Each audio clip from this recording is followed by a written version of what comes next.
Assalamualaikum warahmatullahi wabarakatuh. Salam sejahtera untuk kita semua.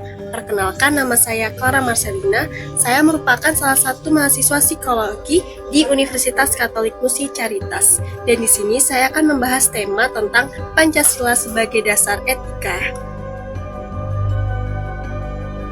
Di sini saya memilih tema Pancasila sebagai sistem etika.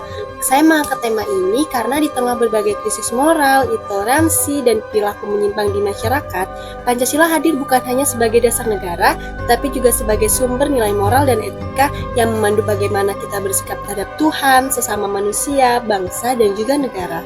Diharapkan kita tidak berhenti pada hafalan 5 sila saja, tetapi kita mampu menjadikannya standar baik buruk dalam mengambil keputusan, mulai dari hal pribadi, sosial, hingga kehidupan berbangsa. Secara sederhana, etika adalah ilmu tentang baik dan buruk, tentang bagaimana seharusnya manusia bertindak. Pancasila disebut sebagai sistem etika karena kelima silanya memuat nilai-nilai moral yang menyatu dan saling melengkapi, bukan berdiri sendiri-sendiri. Pancasila menjadi way of life atau jalan hidup bangsa Indonesia. Artinya, Pancasila memberi arah bagaimana kita berperilaku, mengapa kita harus jujur, mengapa harus menghargai manusia lain, mengapa persatuan penting, mengapa musyawarah diutamakan, dan mengapa keadilan sosial harus diperjuangkan. Sebagai sistem etika, Pancasila tidak hanya memuat nilai dasar, tetapi juga menuntut penerapan konkret dalam bentuk aturan, kebijakan, serta kebiasaan hidup sehari-hari yang mencerminkan moral bangsa Indonesia.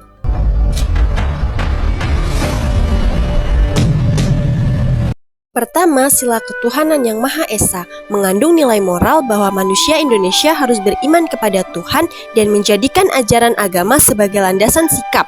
Etika yang lahir dari sila ini adalah sikap taat beribadah, tidak memaksakan agama kepada orang lain, serta menghargai perbedaan keyakinan. Contoh sederhana, ketika hidup di lingkungan yang warganya berbeda agama, kita saling memberi ruang untuk beribadah, tidak mengganggu kegiatan keagamaan, serta menjaga ucapan agar tidak menyinggung keyakinan orang lain.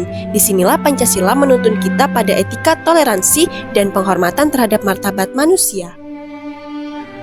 Kedua, sila kemanusiaan yang adil dan beradab menegaskan bahwa setiap manusia memiliki martabat yang sama dan harus diperlakukan secara adil. Etika yang ditekankan adalah tenggang rasa, empati, anti kekerasan, menolak diskriminasi, serta keberanian membela kebenaran dan keadilan. Contohnya, tidak merundung teman di sekolah, menolak praktik rasisme dan bullying, serta peduli pada mereka yang kesulitan secara ekonomi. Sila ini mengajak kita melihat orang lain sebagai sesama manusia, bukan sekedar kelompok atau label sosial. Ketiga, sila persatuan Indonesia berisi etika untuk mengutamakan kepentingan bangsa di atas ego pribadi atau kelompok. Nilai yang ditekankan adalah rasa kebangsaan, solidaritas, dan kebanggaan sebagai bagian dari satu Indonesia di tengah perbedaan suku, budaya, dan agama. Etika persatuan dapat diwujudkan dengan tidak mudah terprovokasi hoaks yang memecah belah, menghargai perbedaan budaya daerah lain, serta tetap menjunjung Bhinneka Tunggal Ika dalam pergaulan, baik di dunia nyata maupun di media sosial. Keempat, sila kerakyatan yang dipimpin oleh hikmat kebijaksanaan dalam permusyawaratan perwakilan, menekankan etika demokrasi. Nilainya adalah sikap mau mendengar pendapat orang lain, bermusyawarah, dan menerima keputusan bersama dengan lapang dada. Dalam kehidupan sehari-hari, etika ini tampak ketika kita berdiskusi di kelas atau organisasi.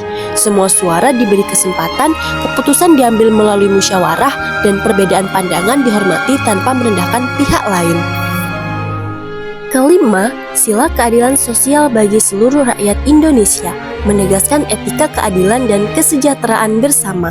Nilai yang diangkat adalah pemerataan kesempatan, sikap anti-eksploitas, serta keberpihakan kepada mereka yang lemah dan tertindas. Contoh penerapannya, tidak mengambil hak orang lain, bersikap jujur dalam ujian maupun transaksi, mendukung kebijakan yang membantu kelompok kurang mampu, hingga kebiasaan kecil seperti berbagi makanan kepada tetangga yang membutuhkan. Jika kelima sila ini dijalankan bersama, Pancasila menjadi sistem etika yang utuh, mengatur hubungan manusia dengan Tuhan, dengan sesama, dengan bangsa, serta dengan keadilan sosial, sehingga membentuk masyarakat yang bermoral dan beradab. Dari uraian tadi, dapat disimpulkan menyatakan bahwa Pancasila bukan hanya dasar hukum atau simbol negara, tetapi sistem etika yang memberikan pedoman jelas tentang apa yang baik dan buruk dalam kehidupan pribadi, sosial, dan politik. Nilai ketuhanan, kemanusiaan, persatuan, demokrasi, dan keadilan saling melengkapi dalam membentuk karakter bangsa Indonesia. Sebagai generasi muda, tugas kita adalah menginternalisasikan nilai-nilai Pancasila, memulai dari hal kecil seperti jujur, disiplin, menghargai perbedaan, aktif bermusyawarah, dan peduli terhadap keadilan sosial di lingkungan sekitar. Bila setiap individu berkomitmen, maka Pancasila benar-benar hidup sebagai sistem etika, bukan hanya rangkaian kata dalam pembukaan Undang-Undang 1945. Saran sederhana, mari menjadikan Pancasila sebagai bahan refleksi harian. Kita dapat bertanya pada diri sendiri, apakah tindakanku hari ini sudah selaras dengan nilai ketuhanan, kemanusiaan, persatuan, demokrasi, dan keadilan? Pertanyaan kecil ini bisa menjadi awal perubahan besar bagi diri kita dan bangsa.